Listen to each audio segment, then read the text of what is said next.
Hi again guys, and welcome to another circuit tune, of course, for Gran Turismo Sport, and this one follows on quite nicely from yesterday's first community spotlight vid with the Jaguar F-Type at Bathurst. This time it is a suggested tune, probably because of that video, for that same car, the Gr3 Jaguar F-Type. Now, of course, this is not Bathurst that we're taking it around, so you might want to make some adjustments depending on the circuit, but that goes with all of my tunes. Of course, you can't use one tune for every single track in the game by definition.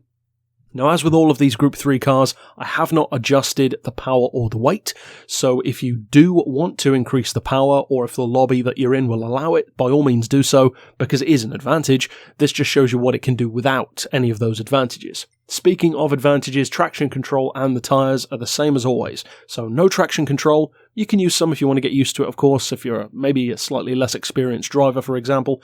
And as far as the tyres, we've built it on hards. As I've said before, but I'll say it again for those who haven't heard it, if you make a car to use only racing softs, and then you get forced to use hards for whatever reason, it could be trash. Whereas if you make the car good on hards, it will be even better on softs. It does not work both ways, so that's why I do that. As far as the suspension, as always, we've got the ride height 5mm higher than the lowest one. Dragon Trail is a fairly flat track. There's some hilliness, but not that much. If you do use this on, for instance, the Nürburgring or Bathurst or somewhere like that, where it's very hilly, there's a lot of undulation, you might want to change it up a little bit. So I'll leave that up to you, whereas some circuits like Goodwood or even Le Mans, to be fair, they don't undulate that much. It's a relatively flat circuit all the way around with very few hills, and with the Le Mans, it's basically just a bouncy road, essentially. There's not much of an incline. As far as the frequency on the suspension, we've got 3. Then for the anti-roll, 6. Compression on the dampers at 56 with 85 on the rebound.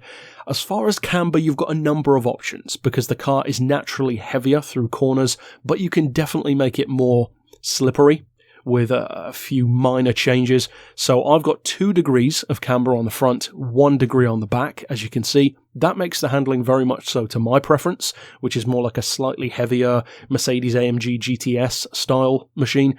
Whereas if you find it to be too heavy, in particular, you could maybe drop the camber on the front to maybe 1.5 and potentially even drop the back to nothing if you want to give it a go. That makes it much more nimble, but you will need to be more careful of stepping the tail out, for instance.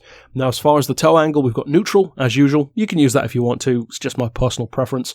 As far as downforce, of course, as always, it's a handling or a grip tune, not a speed tune.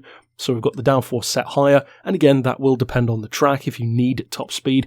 As far as the diff, you have a number of options for sure with this car. So I've gone for the lowest initial torque, the highest acceleration, and the highest braking. Again, that works very well in conjunction with the camber, but you don't necessarily have to do that, of course. If you know a setup that you prefer for the diff, then by all means go for it, mix and match. Again, that's the whole point of these tunes. Then finally for the gearbox, of course, as I said, the power is not upgraded. So if you do give this car like 600-700 horsepower, you will need to adjust the gears to make them that little bit longer. Likewise, if you reduce the power, although I'm not sure how many people are going to be doing that. So you want the fully customized transmission. An auto setting of 180 is what I'm using. Then for the individual gears, 3.2, 2325, 1850, 1525, 1325, and 1175 with that final drive of 2.6. So that's it for the tune. Now, of course, what you want to see is how does this one stack up against the other Group 3 tunes that we've done. Well, in terms of lap time, it compares pretty well to the rest of the pack. It's more around the mid-level range of the ones that we've done so far. Certainly not as quick as the Citroen, the Mercedes, or the BMW M6, but interestingly, it is quicker than its best rival, at least with my tuning, the Aston, the Vantage, and it's also interestingly quicker than the Corvette that I did as well. So it falls pretty well. It's not the absolute fastest, and it's certainly not the slowest either. In terms of lap time here, you're running around, I think it's a 159 or breaking into the 158s for me. And again, that's on hard tyres, auto box, using a controller as I always do. So, of course, if you use a wheel, you will potentially be quicker. I know a lot of drivers are. If you use manual, you can make it a little bit quicker. I'm just lazy when it comes to that. So the car definitely has even more potential than what I've done with it. So, if you do decide to use this tune or want to check out my other Group 3 tunes to compare them and see which one you prefer, you can click here on screen to do that. But that's it for this tune. I'll see you next time, and for now, as always, thanks for watching.